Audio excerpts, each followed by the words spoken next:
बच्चों, आज हम स्टार्ट करने जा रहे हैं चरक सूत्र स्थान का 5th चैप्टर, जिसका नाम है मात्रा सीतीय अध्याय।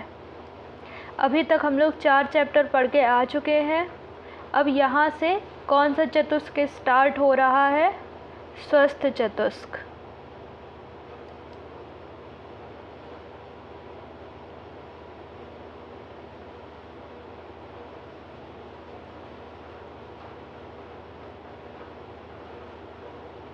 स्वस्थ चतुष्क में भी 4 चैप्टर आते हैं। कौन कौन से? 5, 6, 7 और 8।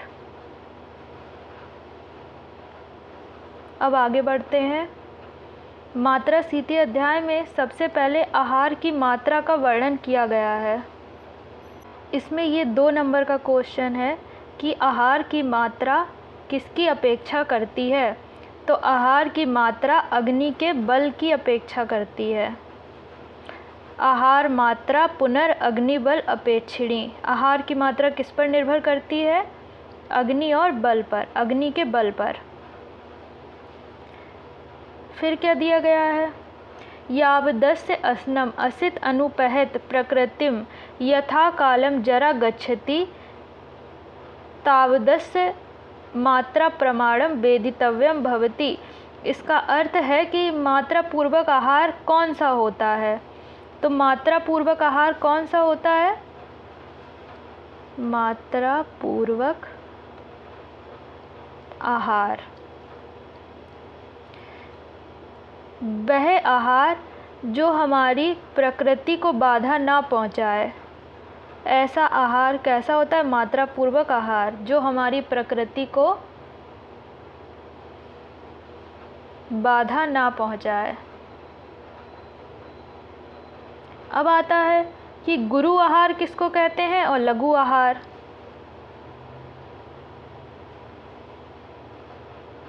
गुरु आहार के लिए क्या बोला है? त्रिभाग सौहित्यम अर्ध सौहित्यम। और लघु आहार न अति सौहित्यम पर्यंत। मतलब गुरु आहार किसको कहते हैं? त्रिभाग को और अर्ध भाग को। जो हमारी कुक्षी होती है उसके जब हम त्रिभाग को भर देंगे या अर्ध भाग को भर देंगे तो क्या कहलाएगा? गुरु आहार। और लघु आहार क्या होता है? जो भोजन हम अत्यधिक मात्रा में ना करें वो क्या होता है? लघु आहार।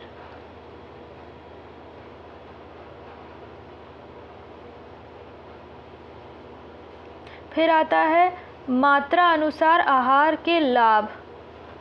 तो मात्रा पूर्वक आहार करने से क्या लाभ होता है? बल वर्ण सुख आयुषा। हमारा बल वर्ण सुख और आयु की प्राप्ति होती है। या हमारा बल बढ़ता है, वर्ण सही रहता है और सुख आयु की प्राप्ति होती है मात्रा पूर्वक आहार से। क्या होता है? बल वर्ण सुख आयुषा। अब आता है निरंतर सेवन के अयोग्य पदार्थ। ऐसे कौन से पदार्थ हैं जिनको हमें निरंतर सेवन नहीं करना चाहिए? बल्लुर, शुष्क शाक, सालूक, विष। फिर क्या आता है? क्रस मांस। इसमें से और क्या इम्पोर्टेंट है? दधी, यव। ये ऐसे आहार हैं जिनका सेवन हमें निरंतर नहीं करना चाहिए। बल्लुर का क्या अर्थ होता है? शुष्क मांस।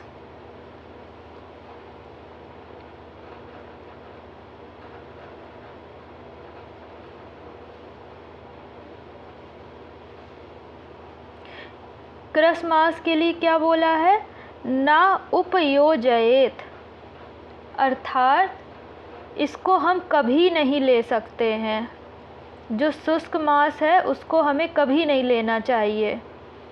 और जो बल्लुर, शुष्क शाक, सालूक और विष है उसके लिए क्या बोला है? ना अभ्यसेत। मतलब इसको हम निरंतर सेवन नहीं कर सकते हैं। निरंतर सेवन नहीं कर सकते हैं लेकिन कभी कभी ले सकते हैं। तो कभी कभी किसको ले सकते हैं? बल्लुर, शुष्क शाक, सालूक और विष को। ये 4 चीज़ें हो गई। लेकिन इनका सेवन निरंतर नहीं कर सकते हैं। और जिसको कभी नहीं लेना है वो क्या है? क्रस मांस। न उपयोजयेत। और नासीलेत किसके लिए बोला है? नासीलेत बोला है कूर्च, किलाट, सूअर का मांस, गब्य का मांस, मत्स्य, दधी मांस और यब। नासीलेत मतलब इसको भी लगातार नहीं लेना है।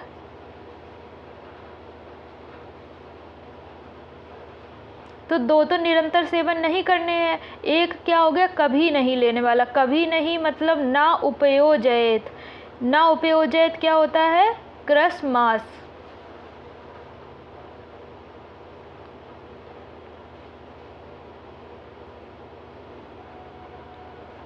अब आता है निरंतर सेवन के योग्य पदार्थ। इसका ये श्लोक बहुत इम्पॉर्टेंट है।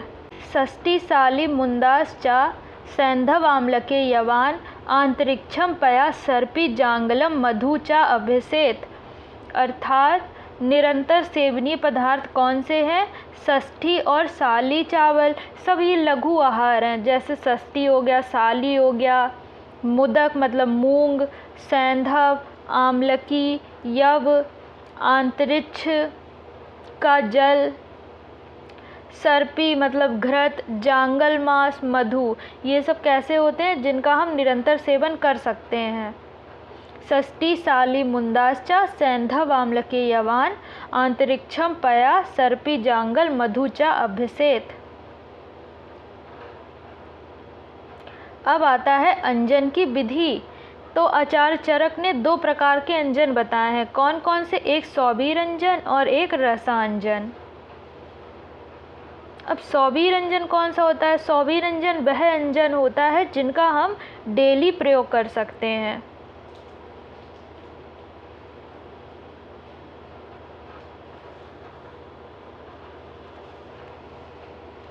फिर आता है रसांजन। रसांजन कौन सा अंजन होता है? जो 5 या 8 रात्रि के बाद प्रयोग करते हैं, मतलब या तो 5th डे या तो 8th डे।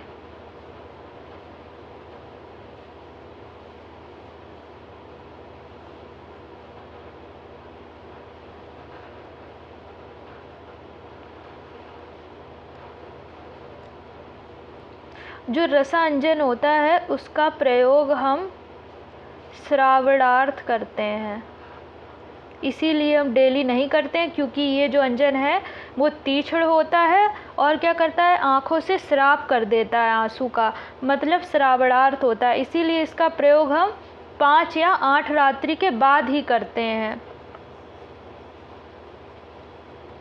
फिर आता है नेत्र को कफ से विशिष्ट भय। तो देखो, जो हमारी चक्षु होती है, आँख, वो कैसी होती है? तेजोमय होती है, मतलब पित्त प्रधान उष्ण होती है, इसीलिए इसको कफ से विशेष भय रहता है। मतलब हमारी आँख को किससे भय रहता है? कफ से।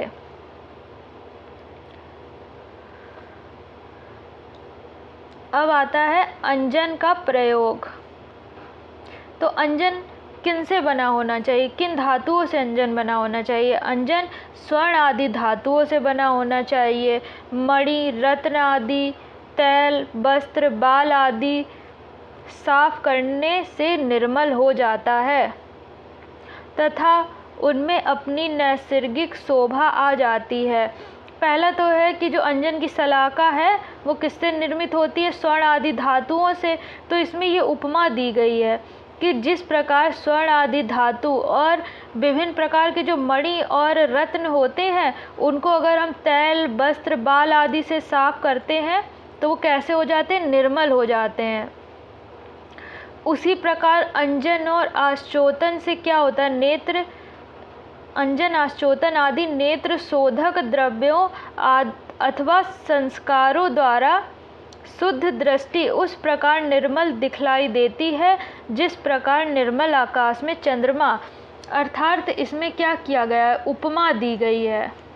जिस प्रकार स्वर्ण आदि धातु, मणि, रत्न आदि, उनको अगर हम साफ करते हैं तो वो निर्मल हो जाते हैं, उसी प्रकार जब हम आँखों में अंजन और आश्चोतन का प्रयोग करते हैं तो क्या होता है? नेत्र का शोधन हो जाता है और जो आँखें हैं वो हमको निर्मल दिखाई देने लगती हैं। दृष्टि निराकुला भाति निर्मले अंभसी इंदुवत, अर्थात आकाश में जिस प्रकार चंद्रमा चमकता है उसी प्रकार हमारी आँखें भी चमकने लगती हैं निराकुल होकर। फिर आता है धूमपान की विधि। धूमपान प्रयोग।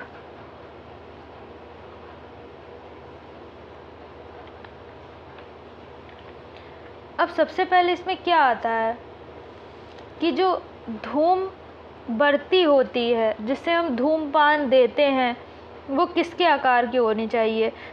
तो जो धूम बढ़ती है वो यव के आकार की होनी चाहिए, इस टाइप की। और इसकी लंबाई 8 अंगुल होनी चाहिए, मोटाई हमारे अंगूठे के समान होनी चाहिए। आ से 8, आ से अंगूठा, मतलब लंबाई 8 अंगुल और मोटाई अंगुष्ठ के समान।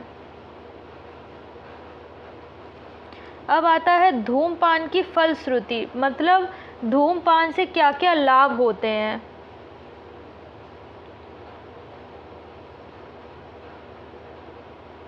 धूमपान से जितने भी ऊर्ध्व जत्रु के विकार हैं, जैसे क्या, गौरव, सिरसूल, पीनस, अर्धाभेदक, कर्ण, अच्छी सूल, कास, हिक्का, श्वास, गलग्रह, इसका अर्थ है कि जितने भी ऊर्ध्व जत्रु के विकार हैं,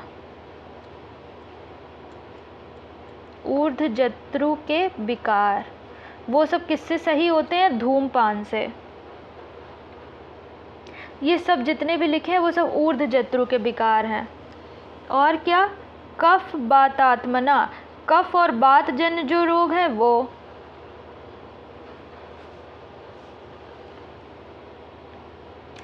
ये सारे क्या करते हैं? धूमपान से ठीक हो जाते हैं। अब आता है प्रायोगिक धूमपान का काल।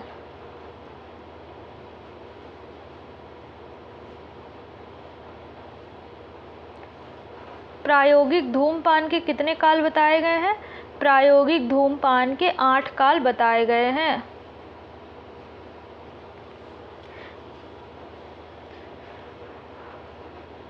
तो इसे हम कैसे याद करेंगे? प्रायोगिक धूमपान के 8 काल। सबसे पहले हम क्या करते हैं? सबसे पहले हम निद्रा, मतलब सो जाते हैं, फिर सुबह उठते हैं। सुबह सुबह क्या करते हैं? सुबह उठकर दातौन करते हैं। दातौन के बाद क्या करते हैं? दातौन के बाद हम स्नान करने जाते हैं, स्नान कर लेते हैं। स्नान करने के बाद क्या करते हैं? नाश्ता करते हैं, मतलब भोजन। फिर भोजन के बाद क्या हुआ? जैसे ही हमने भोजन किया वैसे ही हमको उल्टी हो गई, मतलब बमन। बमन के साथ और क्या हुआ? छींक आ गई। तो हमने क्या किया? नस से दे दिया। और क्या किया? अंजन लगा के कॉलेज चले गए।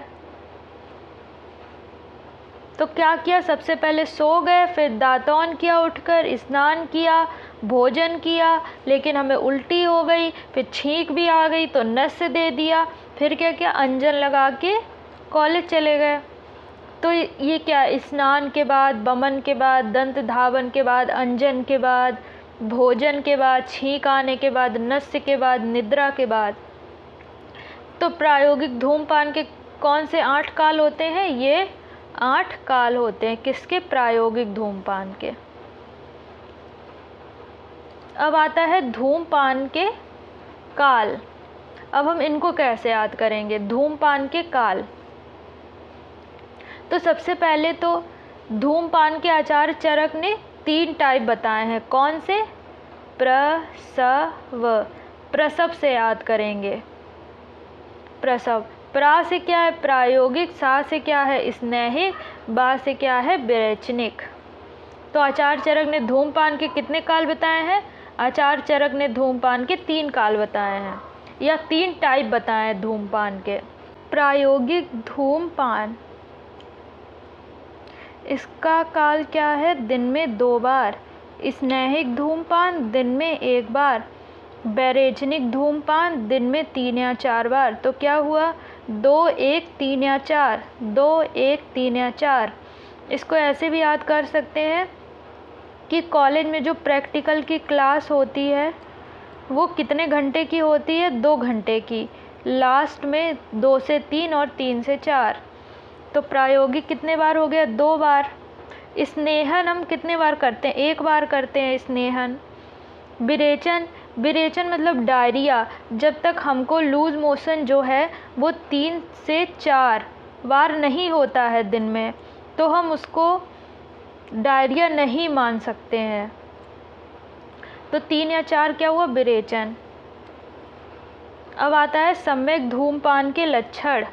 वो क्या होता है, हृत कंठ इंद्रिय संशुद्धि लघुत्वम शिरसा समा यथिरेतानां दोषाणां सम्यक पीतस्य लक्षणम।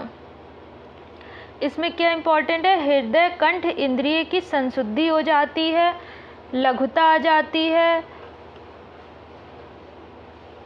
और क्या होता है, वृद्ध दोषों का समन हो जाता है। हृदय कंठ इंद्रियों की संशुद्धि, सिर में लघुता, और क्या है, वृद्ध दोषों का समन। इसमें हमको क्या याद रखना है कि जो सम्यक धूमपान है, धूमपान कहाँ जाता है, कंठ तक। क्योंकि एक ऐसा ही श्लोक आएगा जब हम पढ़ेंगे बमन का सम्यक लक्षण, तो उसमें क्या आता है, हृत पार्श्व मूर्धइंद्री।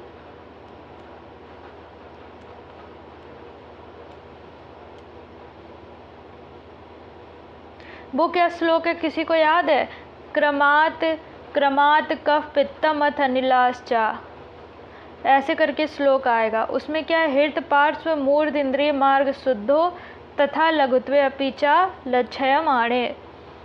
तो बमन वाले में क्या आता है, पार्श्व, और धूमपान में हृदय और कंठ की शुद्धि हो रही है। फिर आता है धूमपान के उपद्रव। तो धूमपान के उपद्रव क्या है, बाधिर, अंध, मूकता, रक्तपित्त, शिरोभ्रम। अब इसको कैसे याद करेंगे, इसको याद करेंगे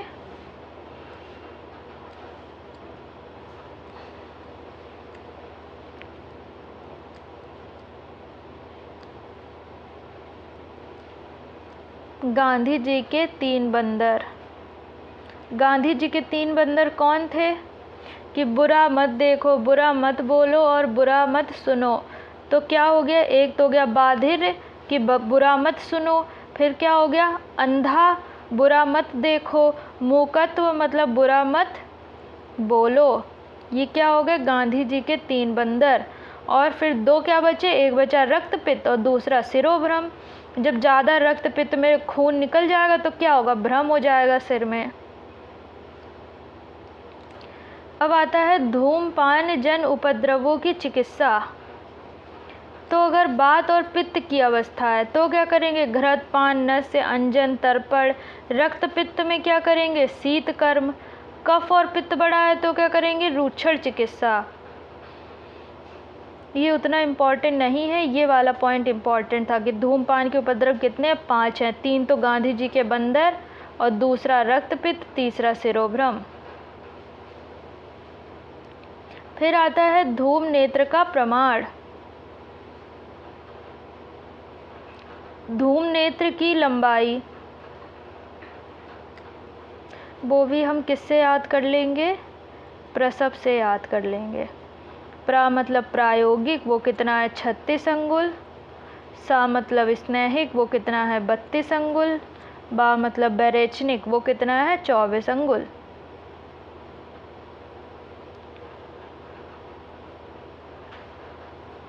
तो क्या हो गया, 36, 32 और 24। 36, 32 और 24। फिर आता है धूम नेत्र का स्वरूप कैसा होना चाहिए, ऋजु होना चाहिए, 3 कोस वाला होना चाहिए, और मोस्ट इम्पॉर्टेंट कोल अस्थि के समान छिद्र वाला।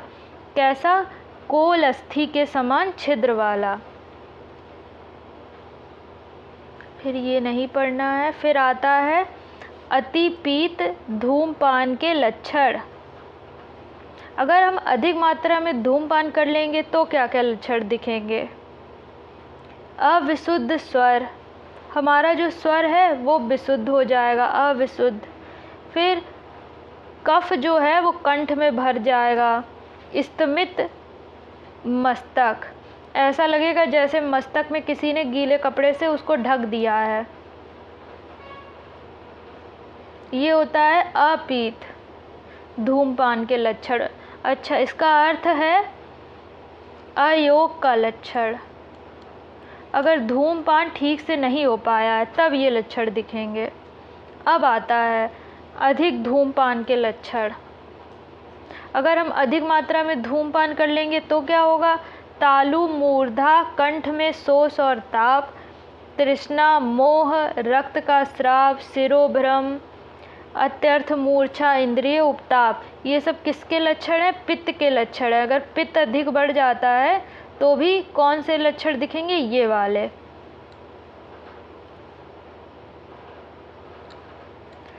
फिर आता है नस्य के लाभ।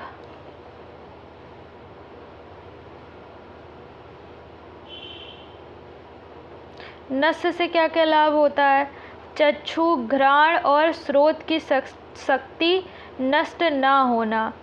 मतलब अगर हम नस्य लेंगे तो हमारे जो आँख है, नाक है, कान है, इसकी शक्ति का नाश नहीं होगा। केश और जो हमारे श्रमश्रु मतलब जो दाढ़ी है वो श्वेत या कपिल वर्ण की नहीं होगी।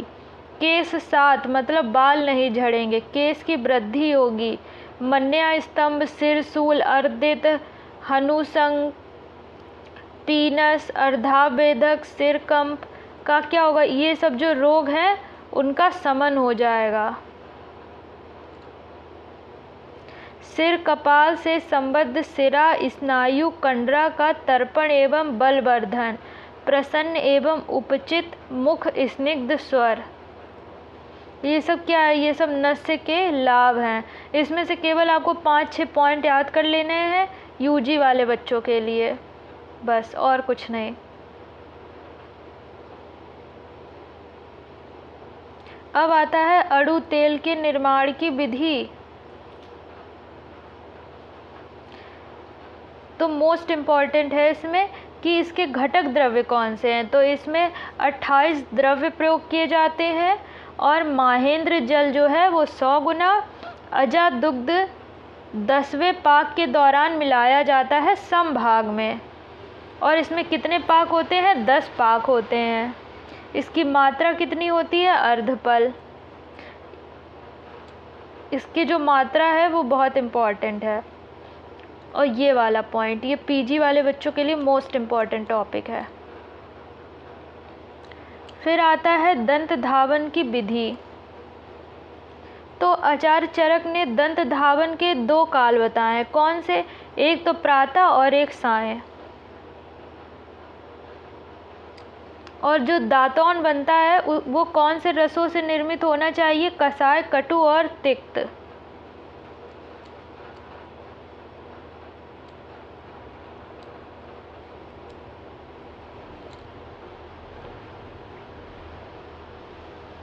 फिर आता है दंत धावन से लाभ। तो दंत धावन से क्या क्या लाभ होते हैं? मुख की दुर्गंधता चली जाती है, उसकी विरसता चली जाती है, जीवा, दांत एवं मुख के मल का शोधन हो जाता है, रुचिकर है।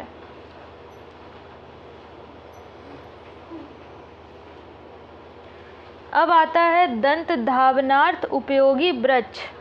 तो कौन से वृक्ष हैं जो दंत धावन के लिए प्रयोग करने चाहिए? करंज, करवीर, अर्क, मालती, ककुभ, असन। करंज, करवीर, अर्क, मालती, ककुभ, असन। फिर आता है जीवा निर्लेखन। तो जीवा निर्लेखन के जो द्रव्य हैं वो क्या होते हैं? मतलब जीवा निर्लेखन का अर्थ है जीभी। वो किसके किसकी बनी होनी चाहिए? स्वर्ण की, रजत की, ताम्र की, रिपु की, रीति और अय की। इसका गुण कैसा होता है? अतीक्ष्ण, अरिजु, मतलब टेढ़ी मेढ़ी नहीं होनी चाहिए, सीधी और कैसी थोड़ी सी मुड़ी हुई होनी चाहिए। हमारी जो जीभी होती है वो कैसी होती है? अरिजु, मतलब थोड़ी सी मुड़ी हुई होती है। और अतीक्ष्ण, ज़्यादा तीक्ष्ण नहीं होनी चाहिए।